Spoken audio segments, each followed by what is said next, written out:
our guest speaker, Preethi Srinivasan. Today, Preethi is our guest lecturer at Sisters in Spirit, and we titled the lecture, A Limitless Life, Inspiration from Preethi Srinivasan. And Preethi hardly needs an introduction. You may have already read about her in the bio that we sent, but Preethi is a tour de force who completed her bachelor's degree and actually had to fight quite a battle in order to do that, and their master's degree, and is now a PhD fellow at IIT Madras. Probably the first woman with more than almost 90% differently abled who has the honor of doing their PhD from IIT Madras.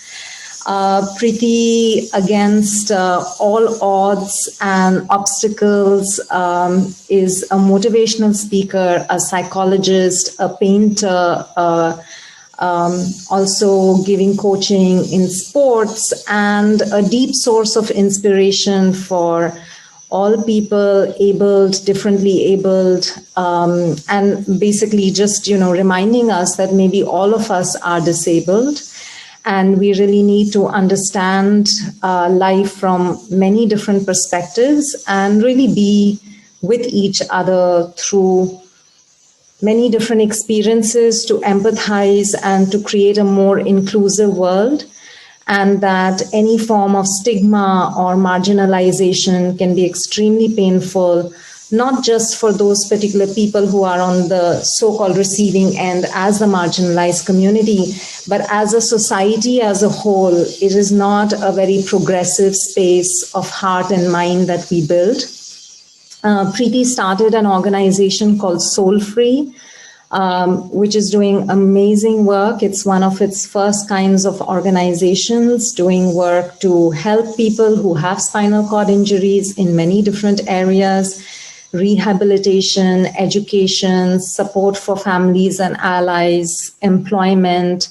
And Preethi themselves has a very progressive outlook and is able to connect with many different communities who face different forms of marginalizations. And from a space of love, of friendship, this is what I always feel when I see Preethi's lectures, this feeling of open-hearted friendship. Willingness to enter into a dialogue with everyone and to open the doors of our hearts and minds to each other from a very deep and profound place. So thank you so much, Preethi, for accepting our invitation and joining us today, inspiring us. Sisters in Spirit specifically has, come into being to help people who self-identify as women in a very deep, profound journey of finding transcendental joy from within and not relying only on outer circumstances for our development in life. So we're very grateful to have you with us today, and we're going to start the session today with a small audiovisual slideshow. The voiceover has been done by Preethi. Nivita is going to play that, and then Preethi will begin their live talk with us today. Thank you.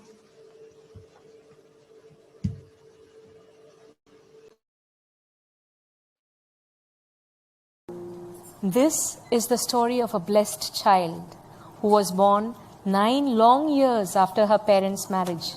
They had performed much penance and desperately prayed for her to be conceived. When she did come, they embraced her as a gift from the divine and showered her with unconditional love and care. When she was just 3, her father took her through the swimming pool for the first time and dropped her right into the deep. But even as her mother watched in panic, up she came, totally fearlessly, grinning gleefully at the new experience, automatically responding to her parents' efforts to give her the best of everything. She flourished and effortlessly excelled. By the age of 8, she became a state champion in swimming, as well as the youngest member of the Tamil Nadu senior women's cricket team, a record that still stands.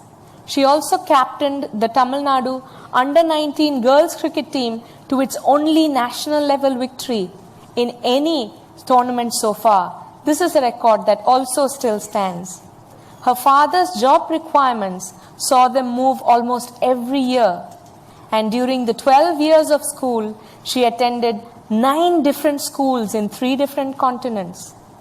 Completing her schooling in Pennsylvania with highest honors, she found a place in the who's who amongst America's students, an award that is bestowed upon the elite top 2 percentile of American students, an award that virtually guarantees entrance into the country's top Ivy League schools like Princeton, Yale, and Harvard. But she chose to continue her education in India against the trend because her dream was to represent India in cricket. Returning home, she enrolled in an MBA program. For the first time, at the age of 18, she found a place in the women's South Zone cricket squad, and it looked as if her dream of wearing the India jersey would soon be fulfilled. The future was brimming with infinite possibility. Then, on a beautiful afternoon, during a college excursion to Pondicherry, while holding hands and playing in the beach with her girlfriends, she stumbled and fell into thigh-deep water, and she never got up again. This natural swimmer, who had started swimming at the age of 3, broke her neck by diving into 2.5 feet of water without hitting a rock, any hard surface, without a single drop of blood being spilled. She had sustained a serious spinal cord injury that left her paralyzed below the neck. In the span of a split second, her dreams were shattered. Her life, as she knew it, was irretrievably lost. And then,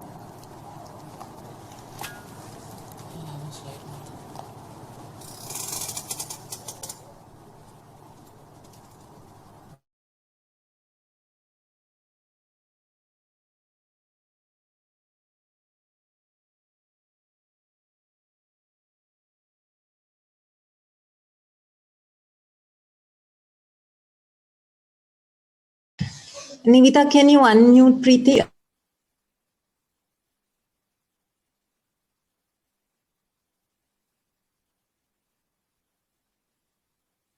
I am muted. Can you hear me? We can hear you, Preethi. Okay, that's great. Thank you so much. I'm really grateful for this opportunity. Did you want to say something, Teja? I think sorry, Preethi, but maybe the sound could be a little more. Yes, thank you. Thank you. Is this better? All right. Yeah, so I'm really grateful for this opportunity to be a sister in spirit with all of you. I really feel that way, and I have spent nearly more than a decade of my life in almost complete isolation. Some of the things you would have heard are all the good parts, but I think today I want to share with you the difficult parts that I have gone through to be who I am today. I've come through 2 near-death experiences. So these are the things I want to share with you today. I want it to be a very interactive and close session. I want any of you to stop me at any time and ask me any questions that come up for you. But let me start with the difficult part. Like that slideshow showed you, my life was absolutely like a blessing. There was not even the shadow of failure, not even the shadow of pain, because my parents loved me so much. And I never thought it never even occurred to me to rebel or something. So my entire time was spent in trying to make them proud of me. And I guess even today, this is my primary motivator, is to make my parents proud of me. So I excelled at everything I did. I started swimming at the age of 3, and I was representing the state in swimming. I was in the state cricket team at the age of 8, and I was playing with people who were 2 decades older than me.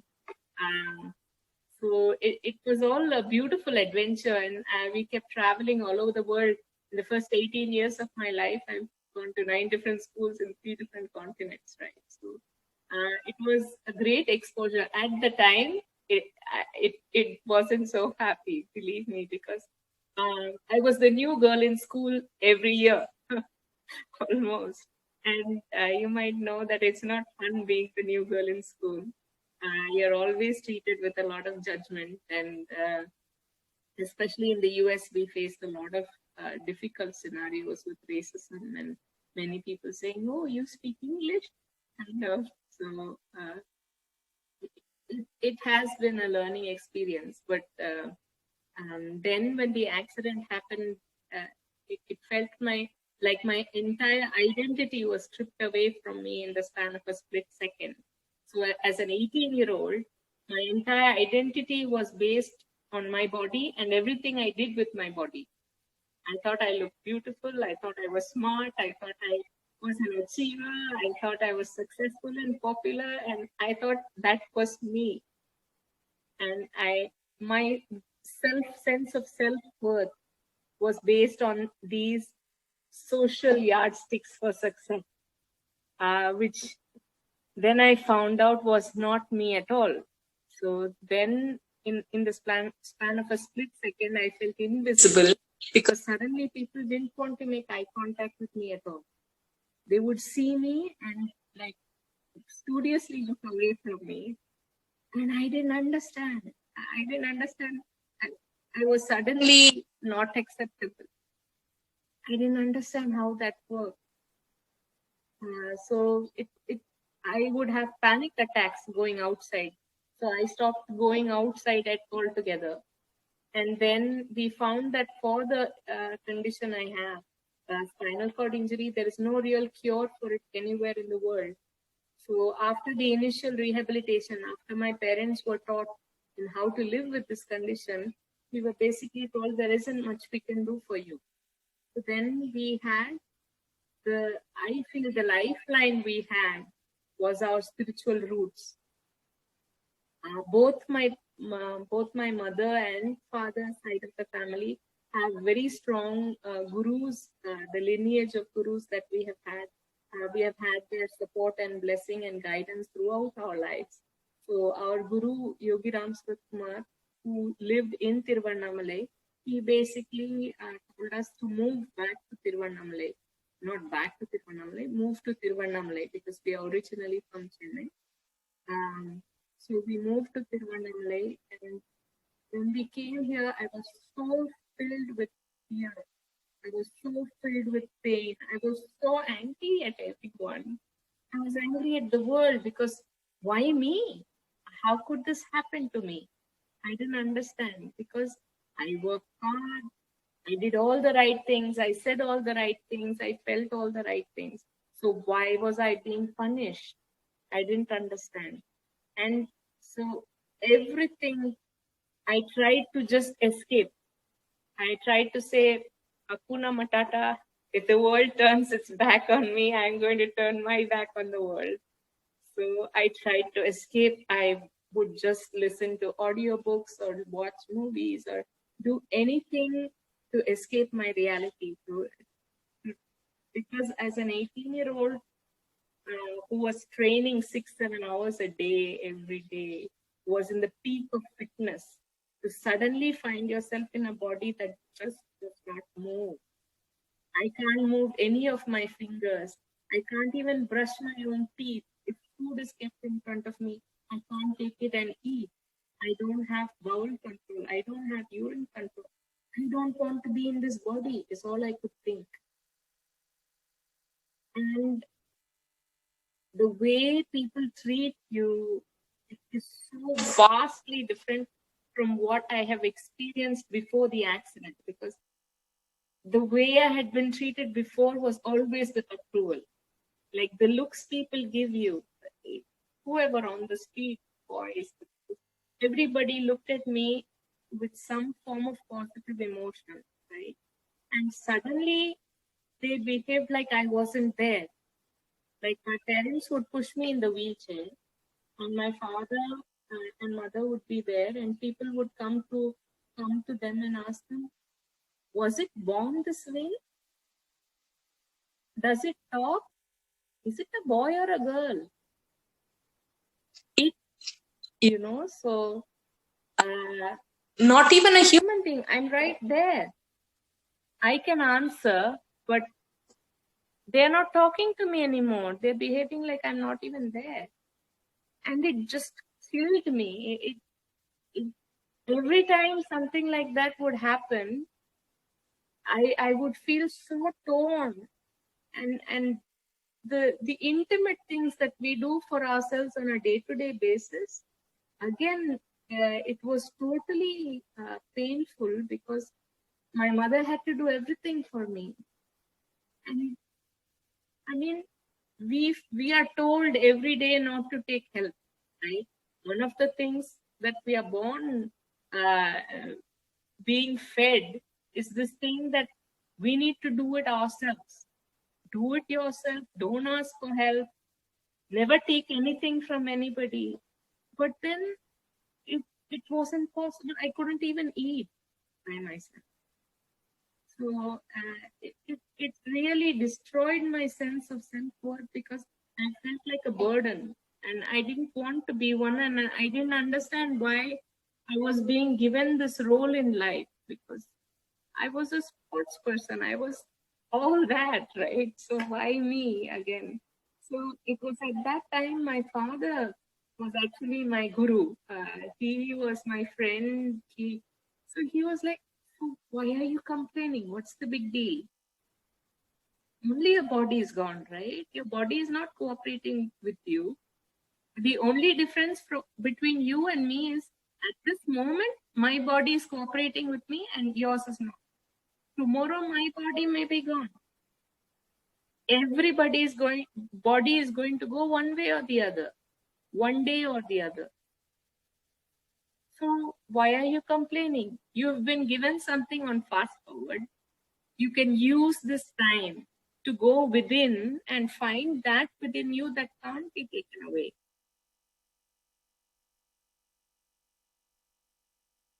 So that became, at that point, I really fought with him because, I felt that all I wanted at that time was for my pain to go away. And I fought with him. And so a lot of things I've done that I'm not proud of now. But, I really feel that learning was very important for me. Preethi, can I just, please, I'm sorry to disturb you, but right now your video has disappeared. Okay. And before that, anyway, your audio was still quite muted. Sometimes it would come louder. I'm just wondering if we can request you to... Yeah, that's what I tried to do. My volume is at its maximum. So I'm not exactly sure how I can improve. I think now is the audio, just to know from everyone, is the audio okay? Can you just do a thumbs up? Is it better? Preethi, can you speak again, please? Yeah, it's better. Okay. I'm here. Thank you. The volume is at its maximum. And maybe the mic could also be a bit closer to your mouth. And the way it's closer is I have to really bite it. Oh, no. Okay. And now your video is off, Preethi. Yeah, I tried to increase the volume myself, and I touched something that... is it okay if I call my mother for a second? Yes, please. Thank you. I have to shout for a bit. Huh? Yeah. You can mute me if... Okay, we can do that. Nivita, can you mute Preethi just for a few moments? Thanks.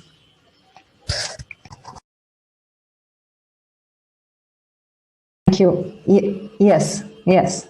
Please continue. Sorry.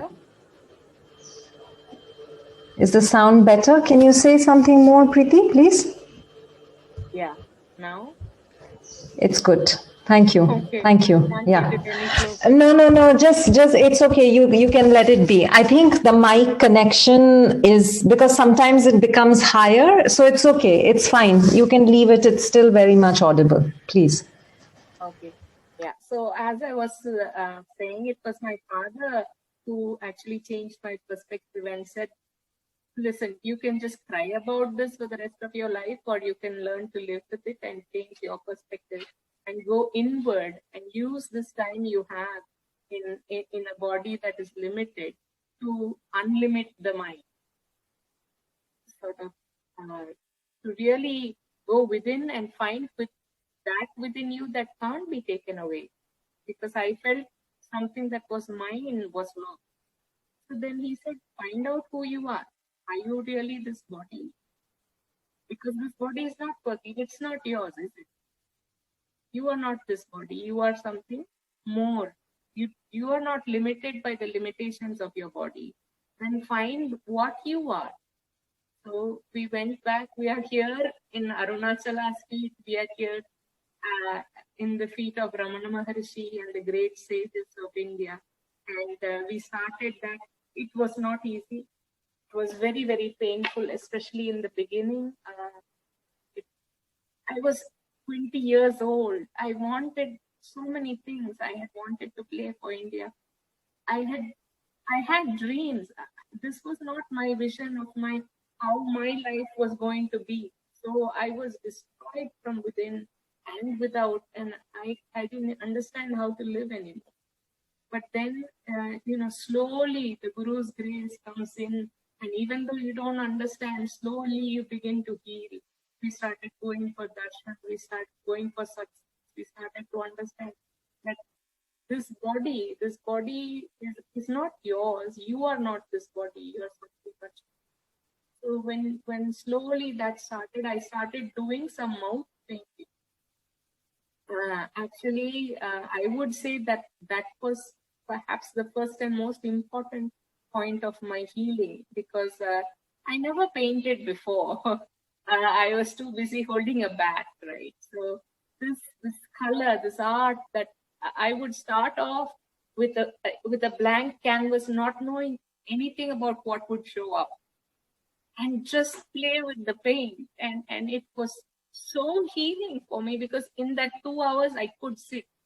In those days I couldn't sit more than 2 hours continuously. So all my paintings are like 2 hours long, and I didn't have really the patience to do oil and work on it for weeks on end, just 2 hours. So the paintings I made, somehow it made me feel alive again. And so that is how I started the spiritual change. I think that's what brings you back. Is the first and most important thing that happened to me, that I feel a lot of people with spinal cord injury don't get, is the acceptance from home. My parents never treated me differently. They just quietly sacrificed their lives so that I may live with dignity. My father could have said, you know what, I'll put you in some home, I'll pay for it, you can live. But that's not what they did. It never even occurred to them, which was my blessing. They just quietly gave up their life, and they became my hands and legs. They said, nothing to worry about, you live your life. So then I tried to join college, and that didn't work because they wouldn't give me admission.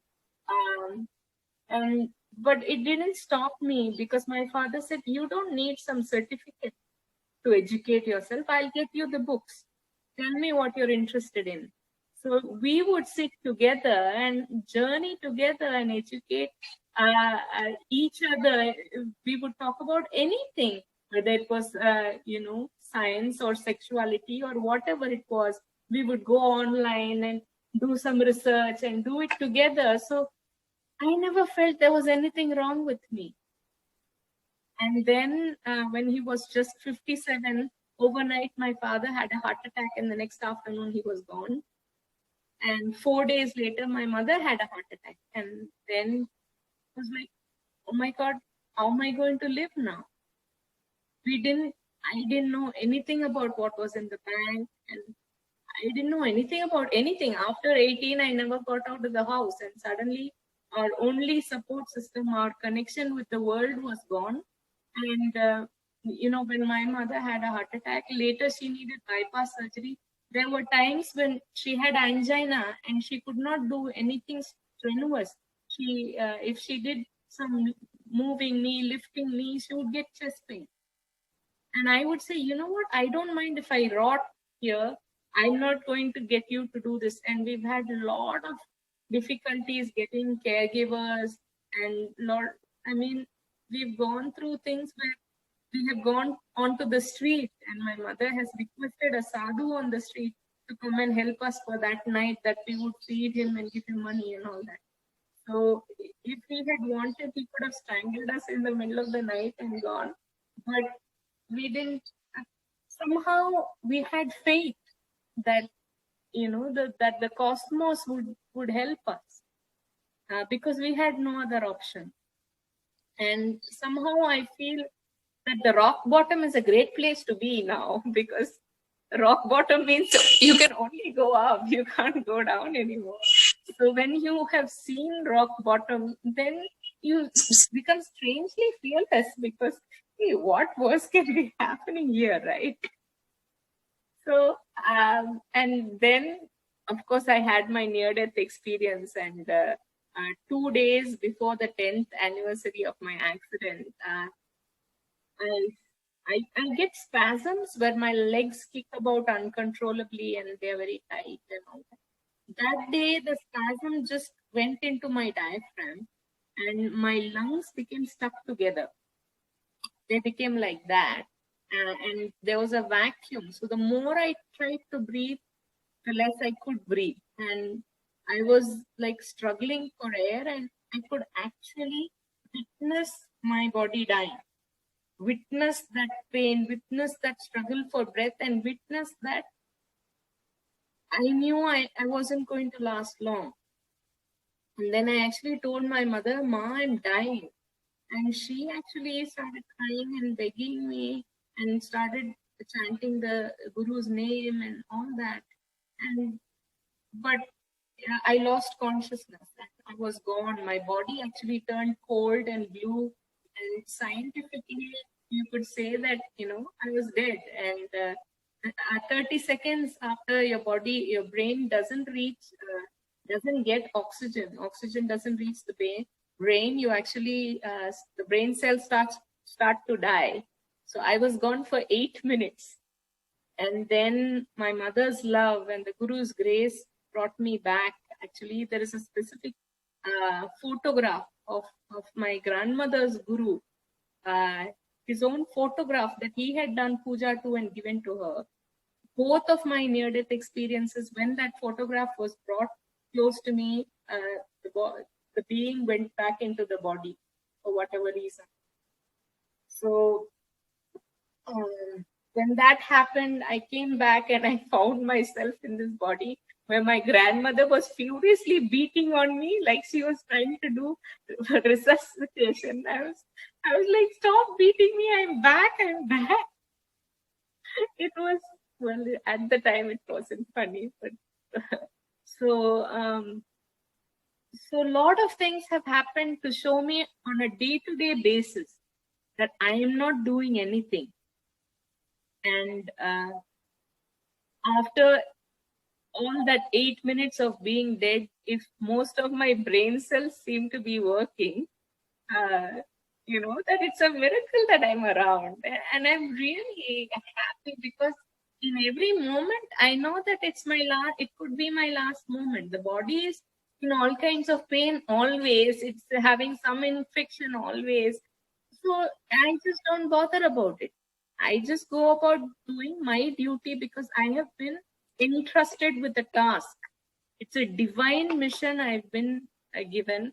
And believe me, it is not mine. If you leave it to me, I would rather just lie down and watch a movie. But I'm not allowed to. I'm driven by something within me that I have to do this. I'm doing this work as a servant, as a slave of this force. It's not me. So whenever something happens, I have no credit to take. And if it doesn't work, I don't care about it. My job is to do the work. My job is just to try. And that I do non-stop. I start working at, I give whatever I can of myself. So when Tejal asks me, of course, I want whatever I can share. Even if one person gets positively impacted, then my life is worth it. In that moment, I have served my greater purpose.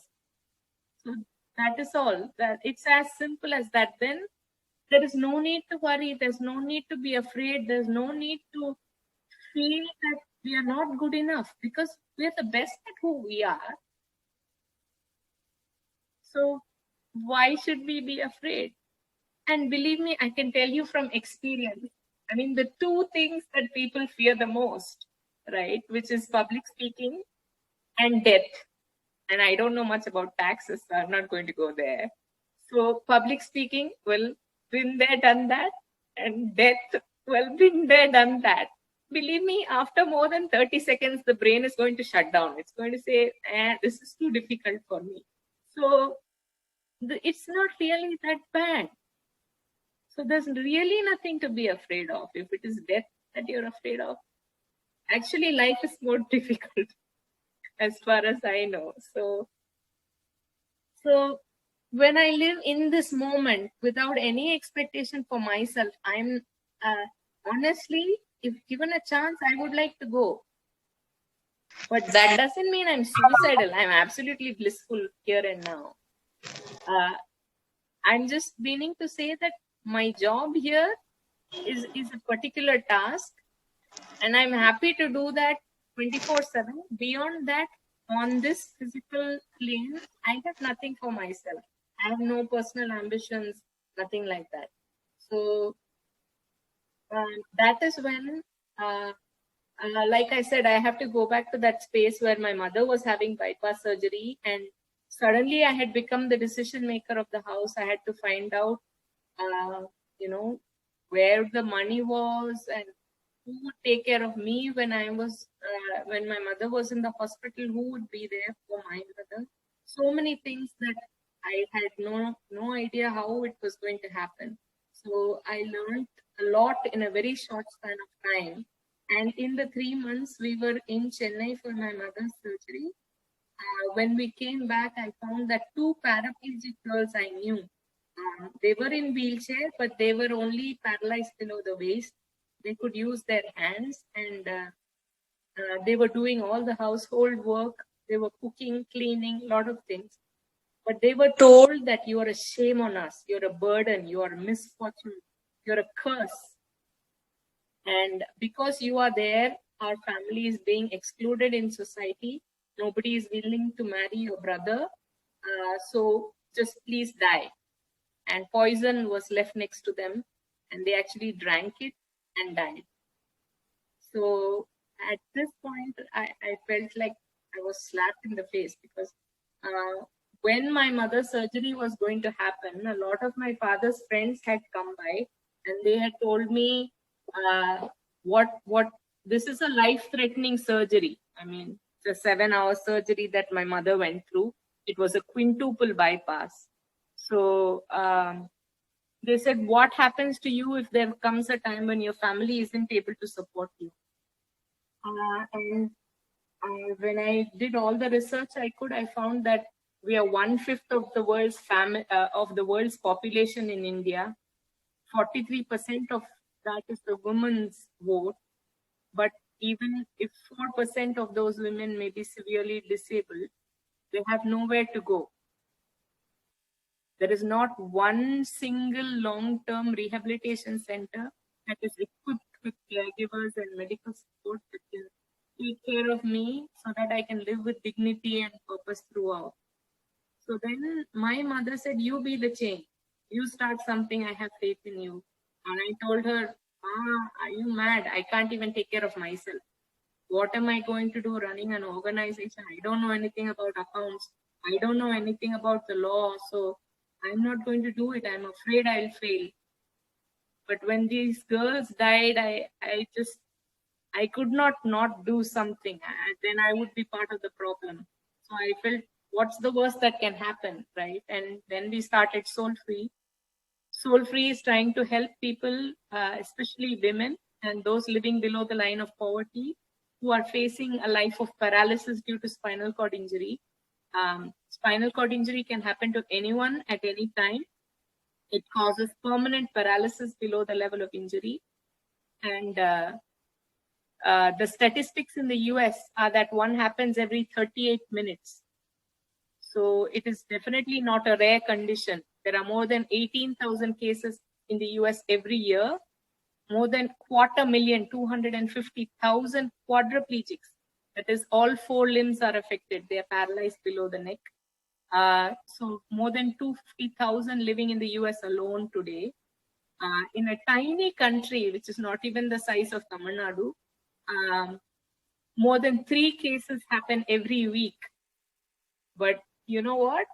The irony is that a woman with spinal cord injury doesn't even have the luxury of being a statistic, because no statistics are available on how many spinal cord injuries happen every week. Am I audible?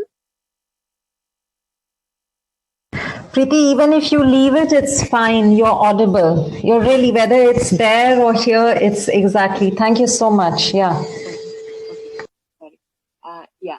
So I was just saying about spinal cord injury. It is called by WHO, the World Health Organization, as the most debilitating condition in the world.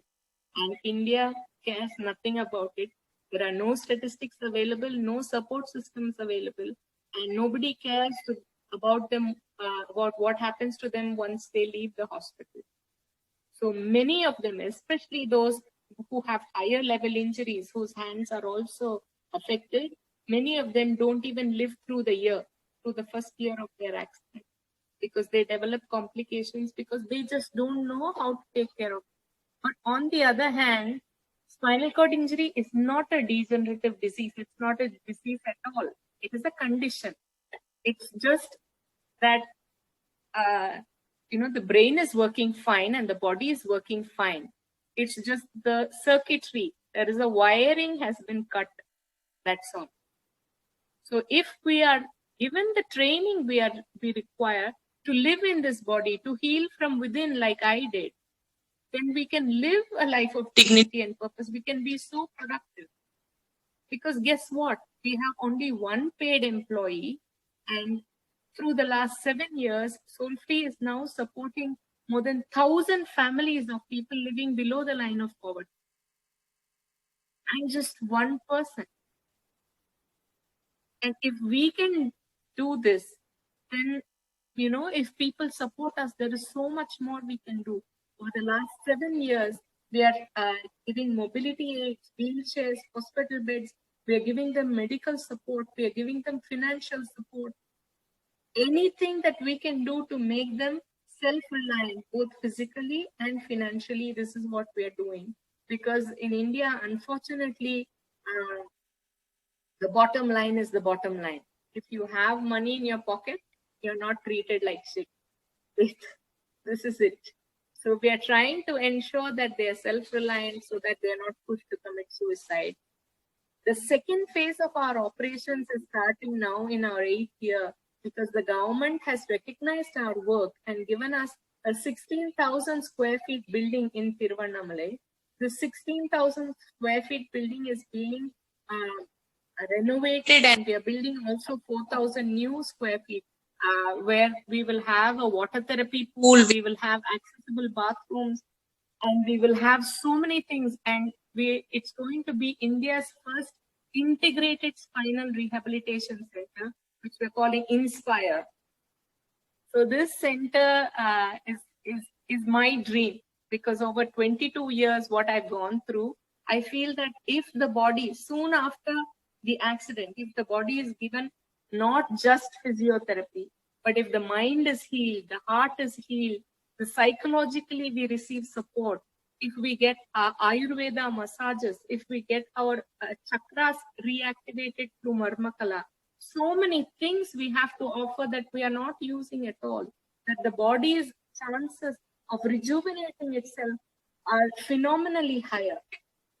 We're also looking at using pulse, electric magnet fields, and so many alternative therapies that could have tremendous impact. We want to have art and music and painting, like which healed me, and also meditation and yoga to heal every part of the body-mind mechanism. So this is something nobody is trying in India, and I don't know if it's there anywhere else in the world either. So it's going to be, for me, a pioneering system that if we can show the results, then it could be something that could change the way disability is viewed in India.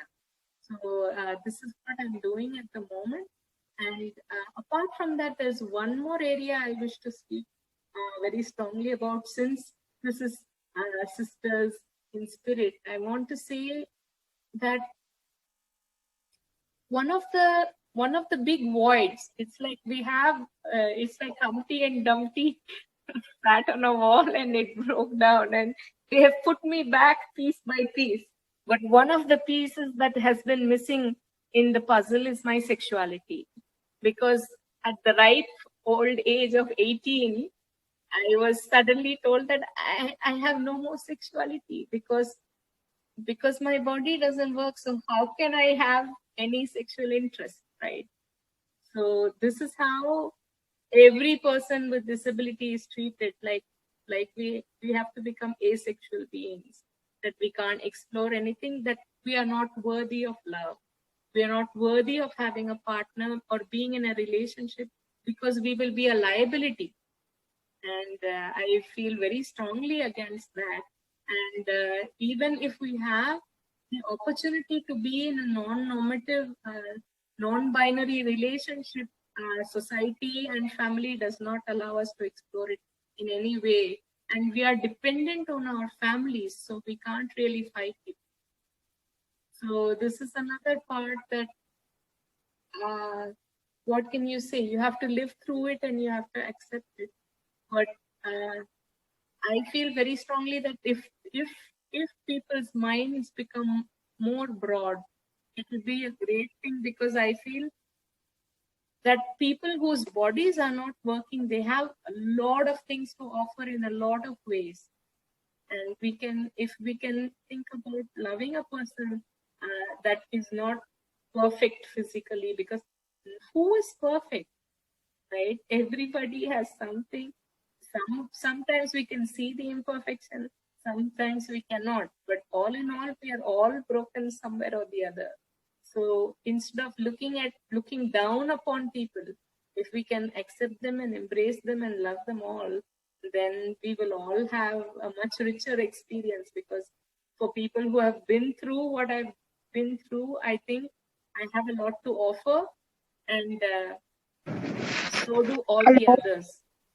Hello.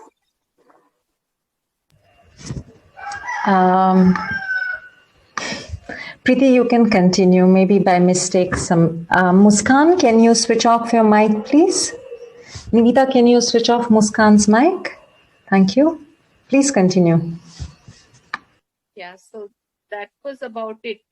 This is my journey, and through the Soulfree Inspire Center, this is going to be the second phase of our operation. But I'm also looking at finally where I started. What the ultimate goal of Soulfree was is that nobody should be forced to commit suicide because of their physical condition. Nobody should be forced to commit suicide because they are just abandoned by those who are supposed to care for them. So our actual eventual and ultimate goal, this vision is not mine. It has been programmed in me. The map is embedded in me. So the map says that we need to start a village. I'm calling it Shambhala, the Soulfree Shambhala village. So it's a place where everybody will be accepted as they are, and it doesn't matter who. Either it can be people who have been discarded by society, or people who have chosen to discard society for all its fickle values and join a space where everybody is accepted. So a space with artists and, beautiful beings who want to be there for each other and live where there is no judgment, and just we work together to make a community that is an expression of our oneness, of our beauty.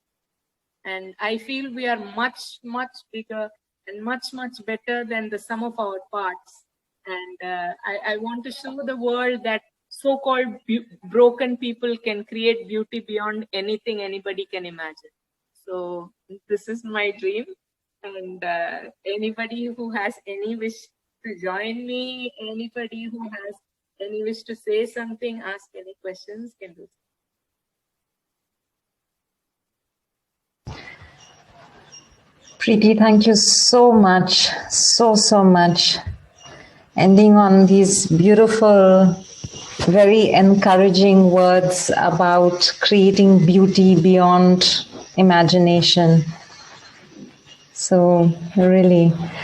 And we open the floor now. I will ask Nivita to also reactivate the chat. And we encourage all of you to please ask Preethi any questions, or if you want to have okay.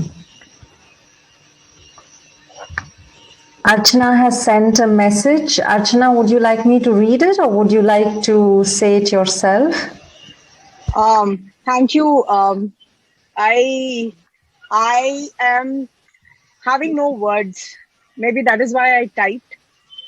I could not join in the initial part, but I was reading about Preethi and then I joined and I heard whatever I did. I'm a special educator and I can tell you, Preethi, that the voice is the one thing that gets stolen away from all those children that you have so boldly spoken. I'm actually choked. I feel voiceless now. It's so brilliant that you brought out the fact that why cannot we love everybody, and why cannot it be just love, And I think amazing. I really salute your courage and I salute the way you have shared, and I would love to be part of that village. Please let me know in what way. And I think I'm going to travel. I think this is how my travel is going to begin. I want to be part of that village. I want to be there. And yeah, it moves me. I really salute you. Lots of love to you. Thank you.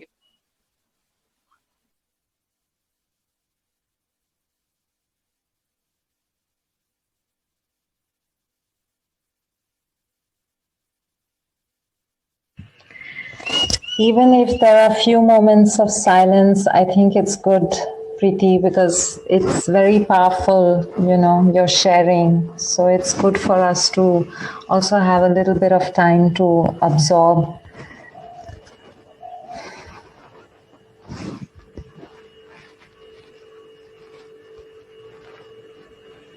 Hi, Preethi. This is Nisha. I'm based in Toronto right now. Just such an exuberant spirit you have that flows through you. And thank you so much for sharing that vitality and Shakti and that force within you with not just all of us, but everything you're doing. It's so, inspiring is not the right word. It's more than that. It feels there's I guess inspiring is as close as I can get right now, but it's more than that. You can really feel the love and devotion and to creating a better world, a more loving world through everything you're saying. And of course, I can imagine everyone else here is deeply moved and touched, and but it feels like it's beyond courage what you do. I don't know how to express it. It's like it's all beyond, in the Buddhist sense or in the yogic sense. It's beyond. It's coming from another flow. So thank you for sharing all of that. And there's so many things that you said where I was like, oh, I would love to talk to her about this, and I would love to talk to her about that. But there were some things that you were talking about sexuality and love as a young woman or young person going through that big shift, and the ableism that surrounds you and that can come up from within when you've been an athlete and in that kind of body and that had the athletic physique, and then also coming into embodiment as a woman or a person in society. But anyway, what I was going to say is that here in North America and Toronto, the disability activism culture has a whole contingent, and I wonder if you're connected to it at all. Here, a lot of people have reclaimed the term CRIP, which of course, you know, was used in so many derogatory ways, but CRIP culture is huge in at least the queer and LGBTQ community, and the CRIP community is really connected here.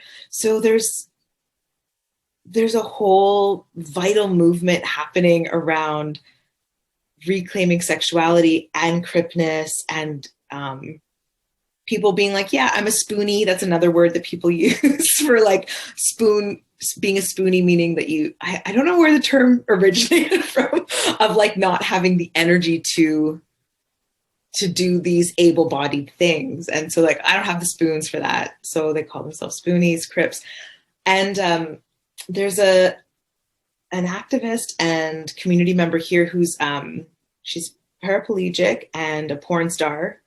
And like, I don't know, I'm trying to think if she's where she's at in terms of that journey. But for me, when I met her, I was like, you're just like, her sexuality and her creating a culture of community care was massive for her, because as a queer person, she didn't have the support of her biological family.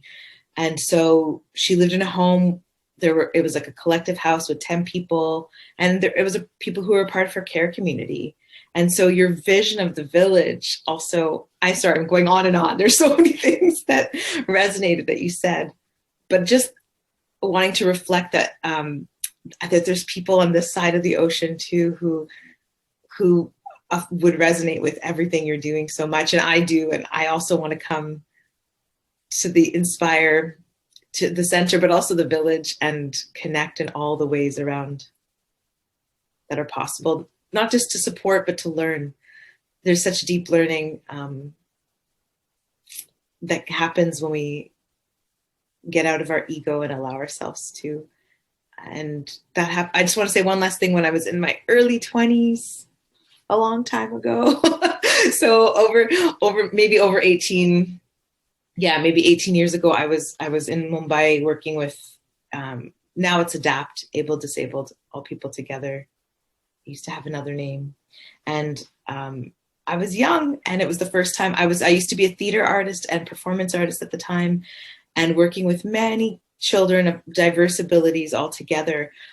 And that's one of the biggest learning experiences of my adult life at that time, and even now, of just being like, I'm learning how to move through the world based on their leadership as the young people I was doing theater creation with. So I feel like that would just continue in the visions that you're creating. Yeah. Anyway, I talked a lot, but it's just because I feel like there's so many things that you have shared that really resonate with me, and I'm sure many of us.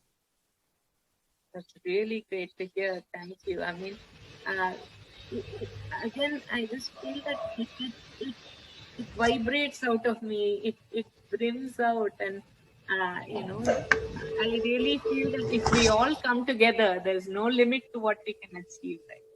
We can make this 𝗵𝗶 village happen in the way we dream. And, there are so many of us. Like you said, I have been living in this bubble. I live in Tiruvannamala. I work out of one laptop, and I just start working at 9 in the morning and I finish at midnight. So there is, not much, I don't have much networking, much connections with the outside world at all. And if I have been able to achieve this much, from this kind of, once I start getting people to support me, there is no end to what we can do together. So yeah, I invite all of you to come, and we'll all have some good fun. And regarding CRIP theory and all those things that you were speaking about, I'm actually doing my PhD thesis in this kind of work. I've been studying disability studies and studies, and I've read much about how it's happening abroad, but it's not happening like that in India. And I'm very keen. My thesis is actually going to be about the factors that affect self-esteem and sexuality of women with disabilities, and how we are actually systematically made invisible by societal disablement. That's what my work is on at the moment. So I would be delighted to connect with all of you and learn more about how it's happening elsewhere. For sure, I can reach out to some of those people that I was thinking. There's a huge network, so I'd be happy to try and link you to some people. Thank you. Somebody wants to speak up, please go ahead. Can I? Yes, Shabnam, please. Thank you so much, Preethi. I just want to echo what all the others have said about how incredibly inspiring your spirit is. There's so much to learn from your being, your energy. And I just thought, for a person who has had the depth of your experience with what we call spirituality, from a place of authentic lived experience, we talk about confronting death and all of this, but you speak from a place of such authentic experience that it is, I feel like asking you what you mean when you say, or what you have learned when you say two things I heard you say. One was that there is a map inside me, and the map says this. What did you mean by that? And the second thing is what your father asked you, are you your body? I'd like if you could share more about that, these two things. Good. So let me start with the last question first. Are you this body? Definitely not. So this body houses something that was never born and is never going to be dead, right? It houses that it's Parabrahma Swarupam. So it's there within each of us. So that which has never known death, that is never going to be born, it is right now residing in this body. That's it. So this body might have any number of problems, any number of pain, anything. I mean, I went in my wheelchair, and that day we didn't tie my legs, and my leg went under the wheelchair and broke. So I've broken my ankle twice so far. So it just happened. I wore a cast and I went to 𝗣𝗿𝗶𝗃𝗀𝗀. So what's the big deal? So my body's limitations don't stop me from doing anything I want to do. And in fact, I started typing with the use of a speech activated software. And I can basically challenge any of you that I can type faster than you, because I can type at this speed. I can type at the speed of my dictation. So even practically, if we find accommodations to what, I keep telling people, so don't you sit in a car? Don't you sit in a bus? What is a car more than a glorified wheelchair? It has 4 wheels. It takes you from A to B. And in Mumbai's traffic or wherever's traffic, I might reach earlier than you. And my car goes places where yours doesn't. So how am I something to be looked down upon? So it's just a matter of perspective. Once we change that, the body's role is just a house. And yes, we need to keep the house nicely and all that, but beyond that, it doesn't limit us from doing anything we want to do. And the other question that you had asked was it? The map. So I go to sleep, and then in the middle of the night, I'm told certain things, that this is how it is to be done. And I know that I am not thinking them, that these are being told to me. See, I can tell you one example. My mother, when she had her bypass surgery, I was 20 in my 20s, early 20s, and I didn't know squat because till that day, my father was around, and if I needed something or if there was any decision making to do, he would do it. And I had not gone into the outside world for years and years, and they had cushioned me from anything else because, I didn't know how much money they had. I didn't know what we were going to do about it. And then when she needed bypass, everybody was telling me something. Like my mother had a friend who's a doctor who was like, go to this doctor, go here, go there. And if I didn't listen to them, it was like an affront to their ego, and they just would drop me like that. And 200 people telling me 200 things, and I was the only decision maker, and my mother would just say, whatever you decide, I'm sure you'll do the best, you'll take the best call. And I was like, what do I do here? And then, when we did the test which said that she needed the bypass, I was really scared because I had to find a way to move to Chennai. I had to find a place to live. I had to find the money, and then I had to find a doctor and all those things. And at that point, somebody called me. He was my father's old friend who had known me since childhood. And he called me and said, I need to be there for you, but I'm not able to. But tell me what you need. So, moment my mother told me about the test results, I'd gone online and found out about angiogram, angioplasty, bypass, and those kind of things.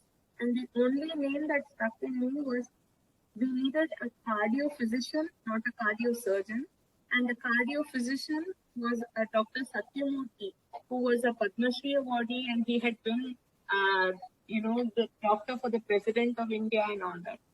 So when I went there, I said, how am I even going to get an appointment? He's booked some 6 months in advance. So when this person called me and he said, tell me what you need, I just spontaneously said, I need an appointment with Dr. Satyamurthy. And he said, I have a friend in Chennai. He's going to help you out on my behalf. And I will call him and come back to you. And less than 10 minutes later, he called and told me, you know what, that friend, who I have no idea who that person is, that friend is directly related to Dr. Satyamurthy, and he will get you an appointment. And he said, when do you need the appointment? I said, tomorrow I need the appointment. And for this doctor who's a Padma Shri awardee, and he is booked for the next 6 months, I got the appointment the next week. Is that something I did? What have I done to deserve it? Nothing. It just happens. We just have to be in the flow. So far, I don't know anybody. I have not gone out and said, oh, I am giving so many wheelchairs. Can you make a donation? I have not gone to companies. They have invited me to be a speaker, and they have decided that this person is genuine. Let us give her money. So whatever I have done, it has come my way, and I have never had to really make an effort for it. So effort for it in the sense that I do all the work, but I don't invest in that effort. I don't make it mine. And when it's not mine, then it's God's, right? I mean, He does all the work, and He brings all the people, and that's it. So all I have to do is enjoy. I really feel blessed because I am first witness to a miracle unfolding. For one girl who's paralyzed below the neck, who's supporting 1,000 families, and then building a center which is a 4 crore project. Where is this all happening? Where is it coming from? Who does the girl know? Nobody. So it is not my qualification, my effort, my ability, nothing. I just feel, even when I write poetry or something, after this, if I see the talk, I won't know anything I said. So it's like, it's speaking, that's all.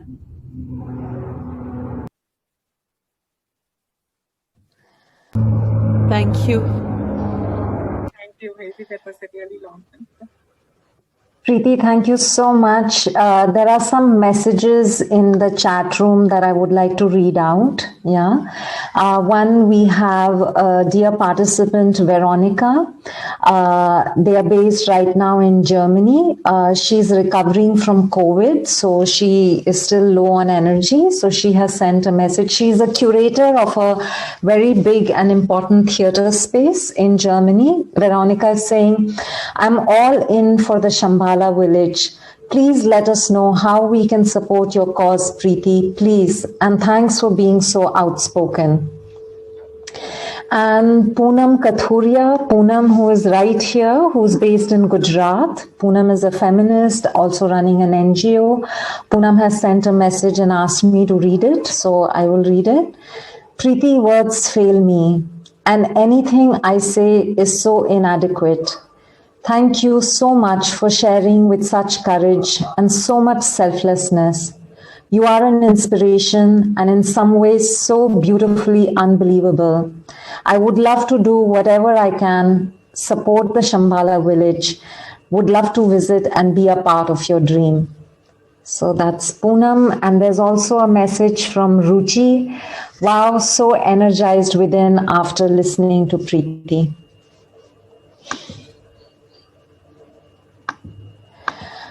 Preethi, I just want to say that it so happens that I'm right now living in a place called Shambhala Guest House. But I tell you, when you started to speak about Shambhala village, I felt like you were just speaking the voice of my soul.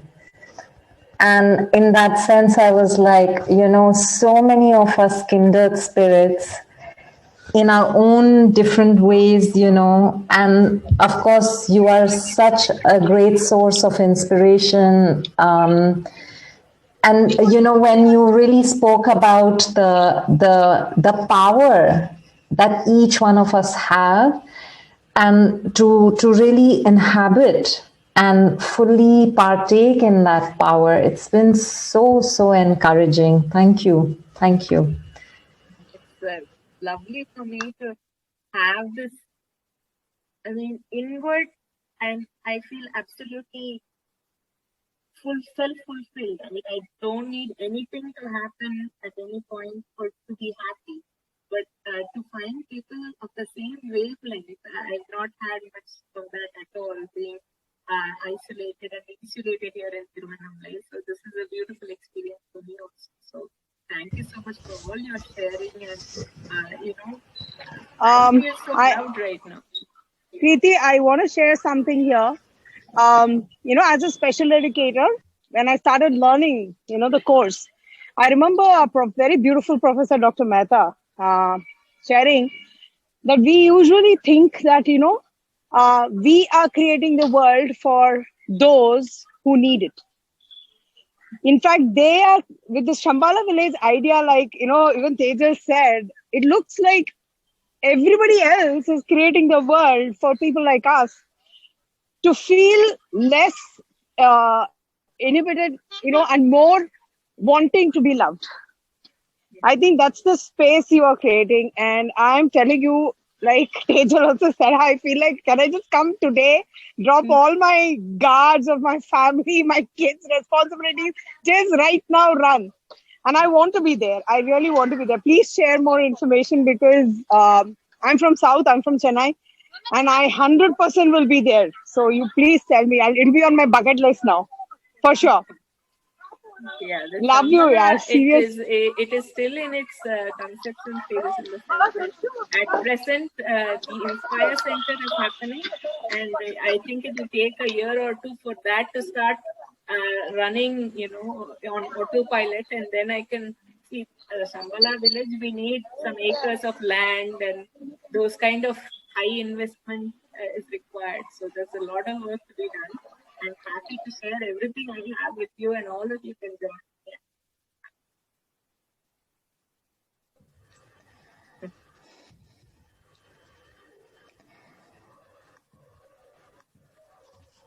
I see Anurima's hand, Ruchi's hand. So maybe Anurima, would you like to share something, please? me, I think this whole journey, like I think I felt vulnerable through that whole, your whole sharing. And I think one line which is ringing in my head is, when you reach rock bottom is a great place to be in. And I mean, it sounds poetic, but I think I had shivers down my spine. So how do you get out from there? What is, I mean, if you could share a little bit of that.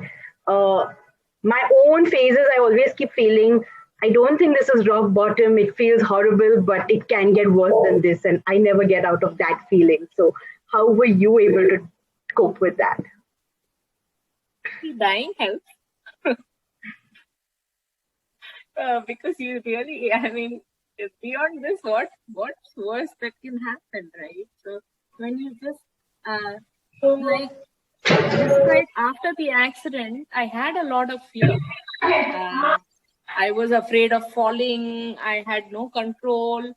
Even if we go in a vehicle, I was constantly almost dying of fear that what if, because see, control is a major illusion we all carry, that somehow we can control our life, our circumstance, and that we are in control.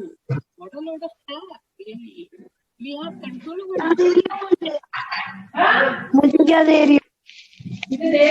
Muskan, can you please mute yourself? Muskan? Yeah, Nivita, can you please mute Muskan? Sorry. This is part of Zoom live. Okay, Preethi, thank you. Please continue.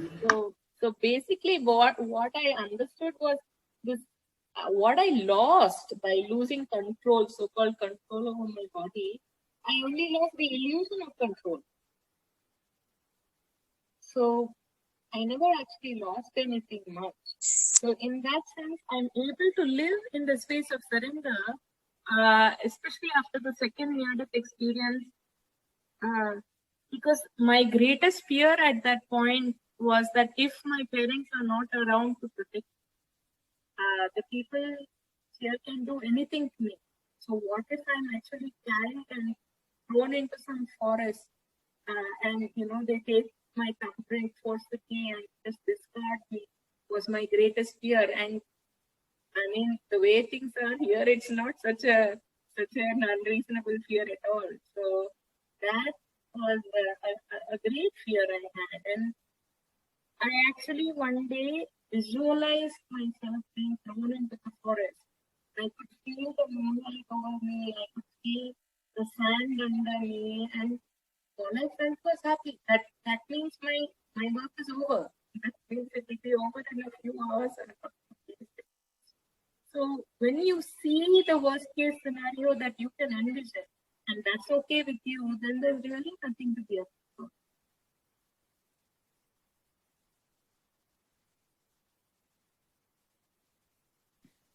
Preethi, I really appreciate you saying the thing that you lost was the illusion of control, because you gained, I mean, that's profound. You you gained the opposite. You had a realization I of had that. to die to be fully alive here and now, and I had to be so-called wheelchair bound to become actually free. If this is the price I have to pay to have a mind that is crystal clear, then this is a small price to pay.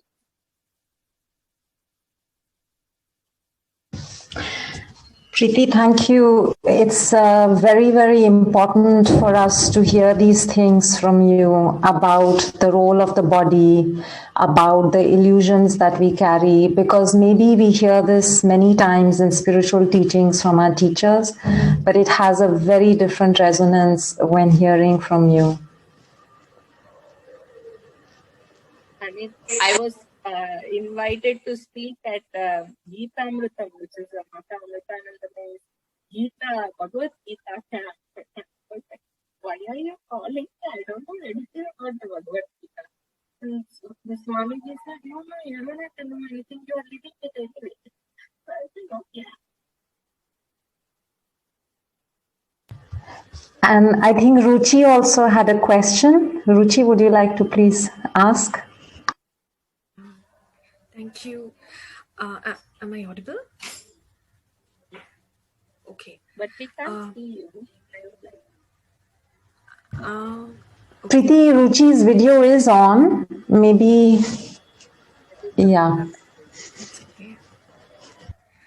Okay, Preethi, it was just so energizing to listen to you. And, listening to you just filled me up with a lot of hope, and your stories on surrender and, the fact that we're all taken care of by a force much larger than us, by a power much larger than us, just fills me up with so much hope. And it's something that I really needed right now. I have two questions for you. So while you shared your story, you also you shared about how your father, was one of the people instrumental in you shifting your perspective about your situation. And I'm also, realizing that a lot of our experiences in life, or a lot of, how we actually relate to people, is all dependent on our perception. So, and I'm trying to change, I'm also struggling to change my perceptions about certain things, because I kind of keep falling back into, the looking at things in a way that do not really empower me, versus, switching to the other side and looking at things from a more empowering perspective. So if you could share more about, what, how else were you able to continue being in, the state where you perceive everything from a much more positive lens, I think it would really help. And the second question, so I've also been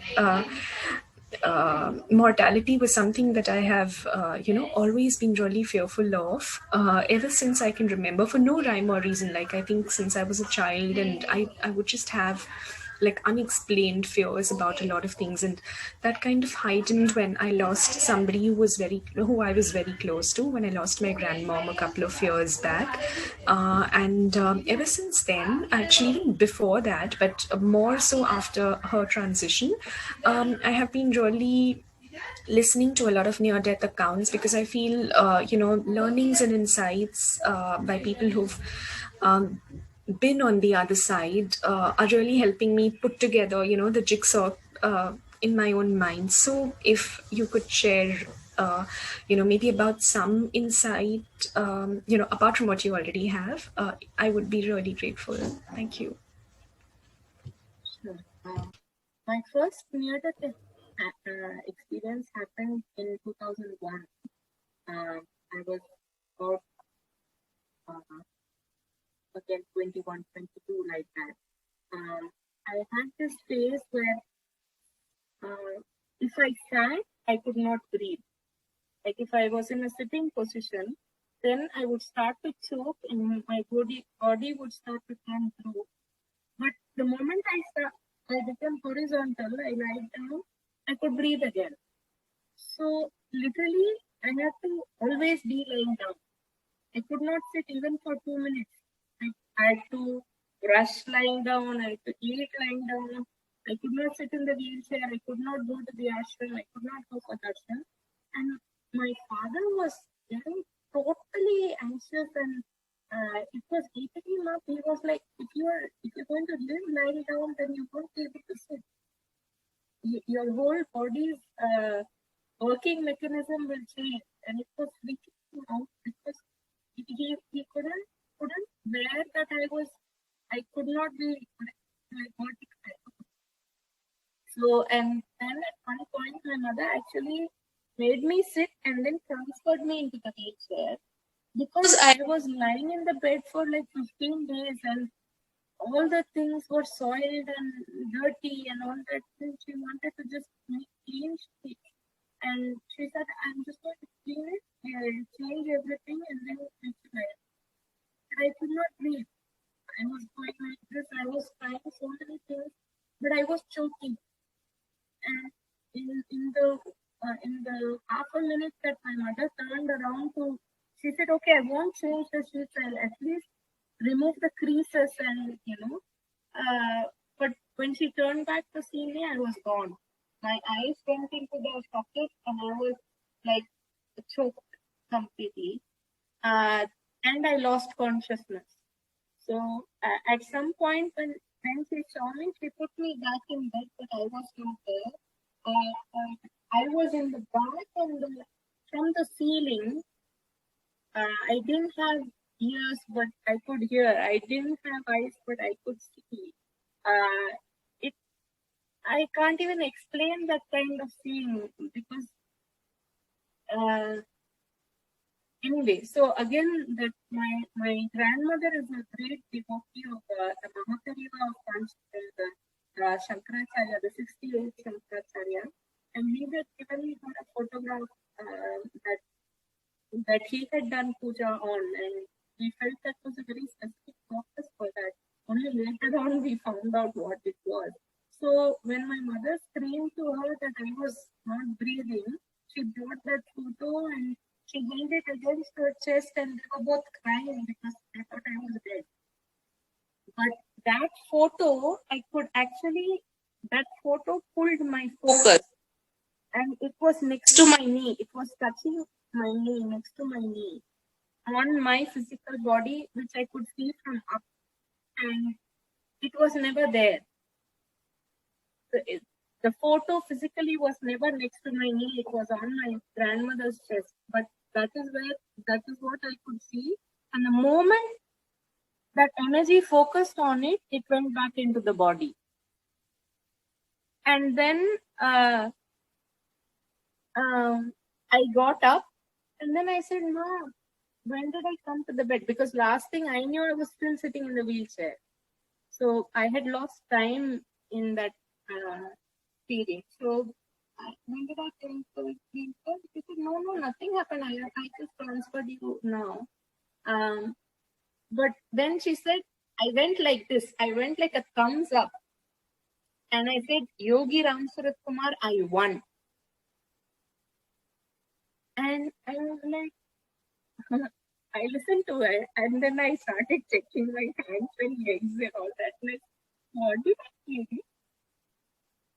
But it turns out that I had won another lease of life, because after that 1 month, after that day, I could sit again, and I could, have bath and all those things. So I was let to live again.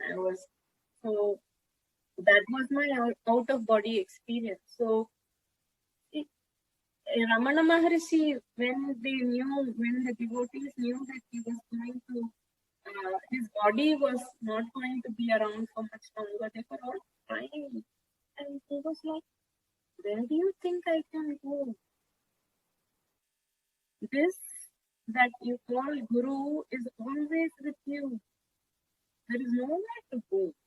So your grandmother is within you. You keep her alive with your love, with your memories, with everything." I mean, that is how I feel about my father. I don't miss him. I don't feel he's anywhere else at all. He's with me.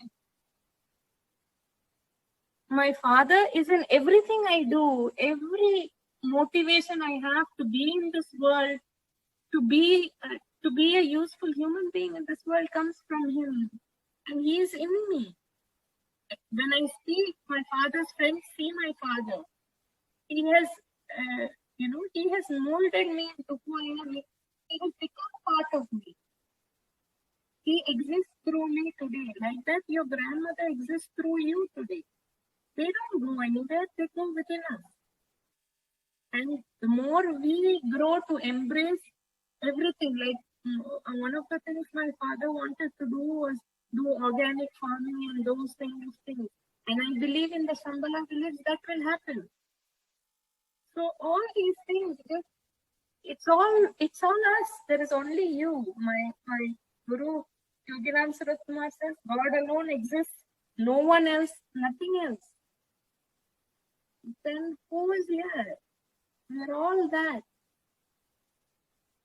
So and the other thing so the other thing you wanted to ask me about was that I have this 5C thought. The moment we become conscious about that we are a separate being, one of the things that is fed to us, even from our mother's milk, is conditioning.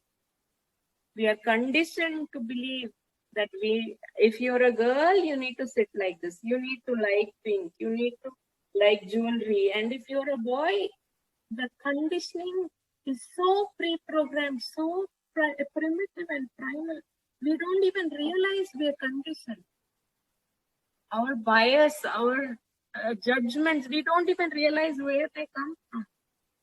Because they have been pre-programmed for generations and through our previous lifetimes as well.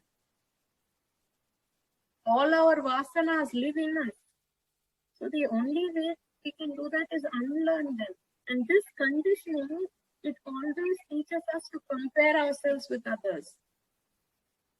This consciousness, then the second one is conditioning, then the third one is comparison. Because automatically, when you're told that somehow you are different from the other being, then you have to be better than the other being.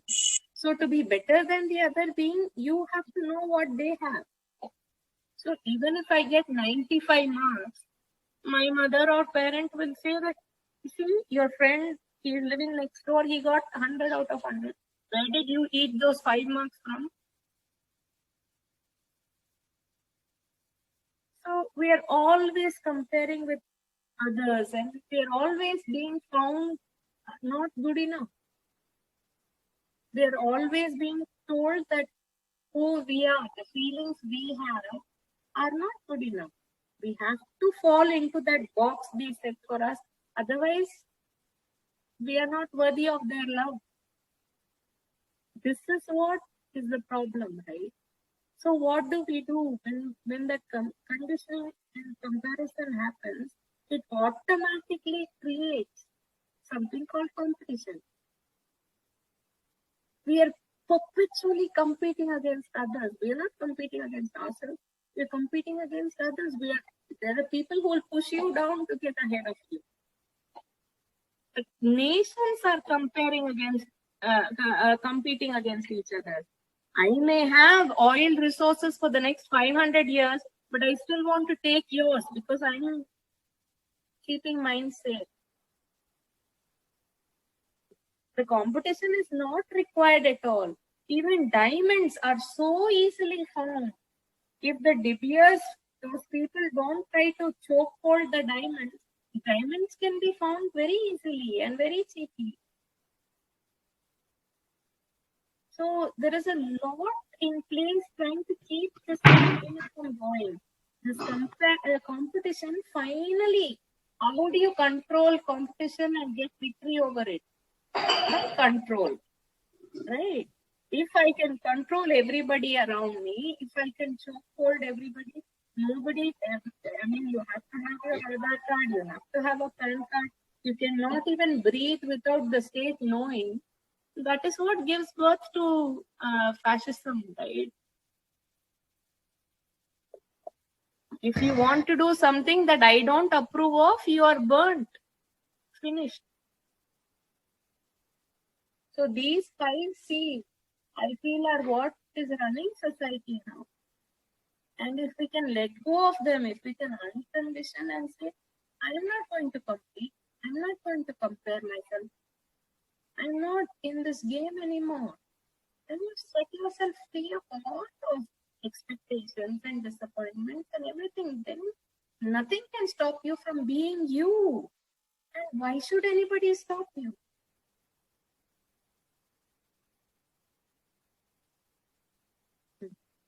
That's my answer. Thank you so much. Thank you. Preethi, thank you. Preethi, there is a message from Beatrice, who is they are a filmmaker also based in Germany, and Beatrice is saying, thank you so much, Preethi, for your vision and everything you are and you said. I would also like to come and join and support the Shambhala village in every way I can. So that's great. Maybe we can all start by first supporting Inspire, which is already, on its way. And anyway, that's part of the Shambhala vision. And then Muskan is here with us. Muskan, you can unmute yourself. Muskan has said, thank you, Preethi. It is a very nice session. I get to know many things from you. I'm also having cerebral palsy and I'm not able to walk. Will you be able to share the recording of today's session? So yes, we will share the recording of the session, but Muskan, please, if you can unmute yourself and you like to speak to Preethi directly, please do. Thank you. Just one thing regarding the filmmaking, that if there is any team that would like to come and spend some time here with us, we do a lot of impactful work. But the thing is, all these people are pretty much uneducated and they are in some villages in the middle of nowhere. So what we want to do ideally is to create 5 to 10 2-minute videos, impact videos of the work Soulfree is doing. So if anybody has we don't have the resources at the moment, but if anybody wishes to sort of donate their time and efforts to us, that will be fantastic. Thank you, Preethi. Muskan, would you like to share something? Thank you, Preethi. It is a very nice session. And you have spoke very true things which one has to face while having disability. Sorry?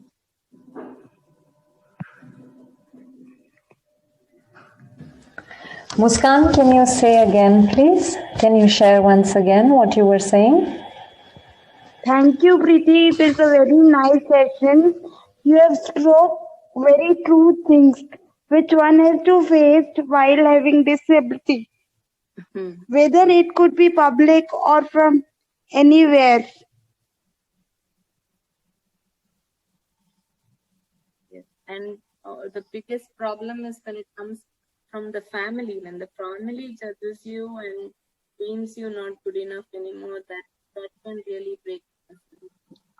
Yes. To get the love of my parents, and that is what I want to give everyone. I want to ensure that nobody is forced to come.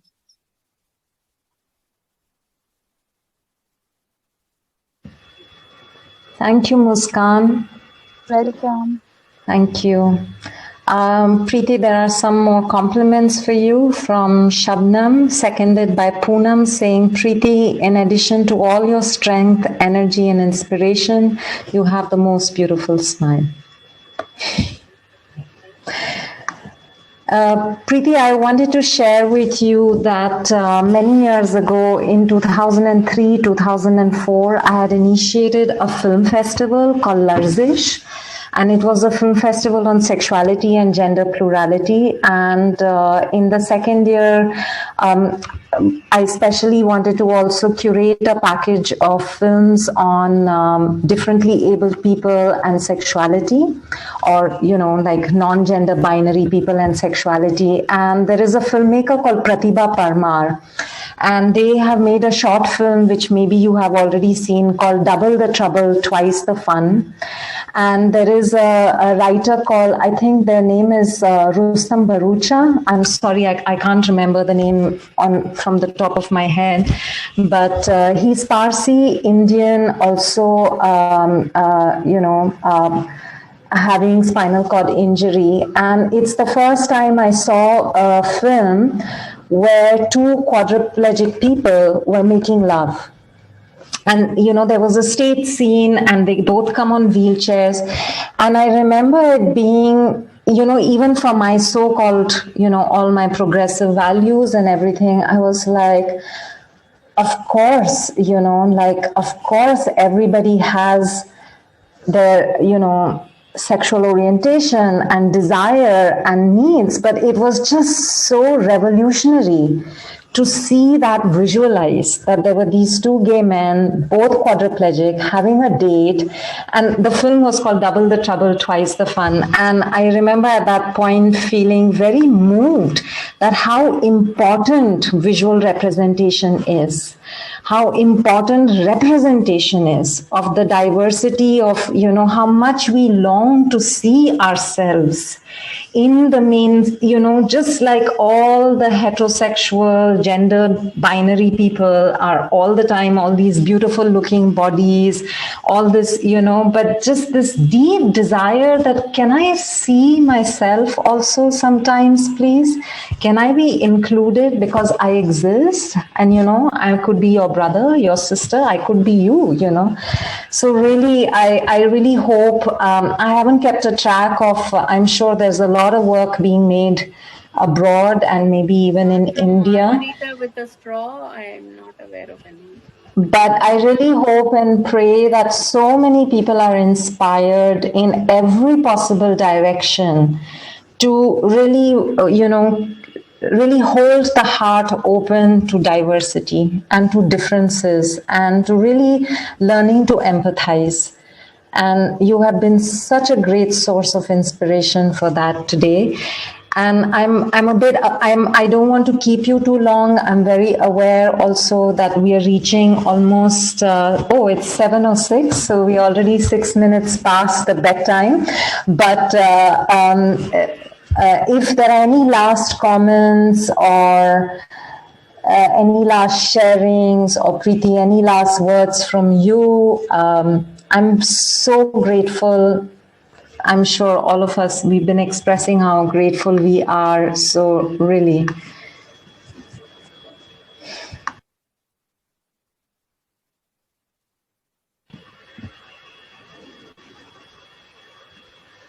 Only thing I want to say is, let's not take ourselves so seriously. I mean, we're all like trying to just feel our way through it, no? So let's try to be the original versions of ourselves, and everything else can go to hell, you know? Like, because in the end, I mean, nobody is living our lives, only we are. Nobody can judge us because they don't know how we are feeling. So it's us, and we face our lives, and nobody can walk in our shoes. So nobody has the right to judge us. So why even bother what they think?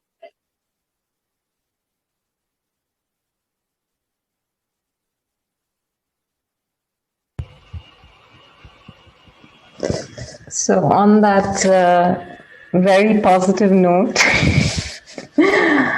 once again, thank you. And I hope we can all descend to Tiruvanamalai very soon. And share space with you and be able to walk alongside you, help in whatever way we can. Yeah, thank you. Thank you so much for having me and giving this lovely space so that I can be completely myself and speak my mind spontaneously and be one as a sister in spirit with all of you. Thank you, Preethi. Thank you so much.